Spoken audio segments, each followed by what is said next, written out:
Nagluluto si husband ng... Ano niluluto mo pa? White balls. Ano? White balls. Ang version ni husband ng bilo-bilo. Anong hinalo mo dyan? Red grapes. Kamote. Gabi. Taro. Banana. Ano yung mga? Kamote. Jackfruit. Saba. Sawa. Jackfruit. Lalaki yata ng pagkabilog ng mga ano. Fishball siya. Atin, no? Fishball.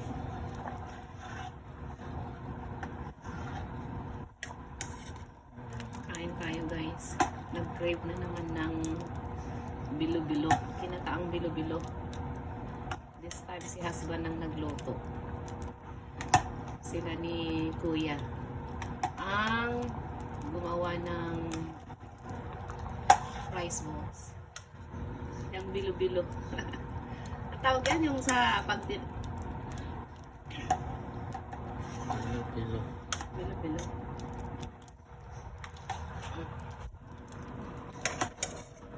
Sura niya sa ano? Ano? Pero pag si husband ang nagluto, syempre, makalat guys. Pero at least, may makain, diba? Ayan guys. Malapit na itong maluto.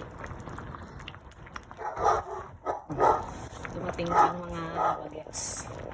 Kaya ano na guys, 3:40 ng hapon. Ayan, ang lalaki ng ano nila, oh. Paggagawa nila ng bilo-bilo. Ng glutinous rice balls nila, oh, lalaki. Silang dalawa ni husband sa si kuya ang nagparahiwa lahat-lahat ng mga ingredients guys. Ayan guys, naglagay ako ng glutinous rice flour para lumapot. Lumapot na siya.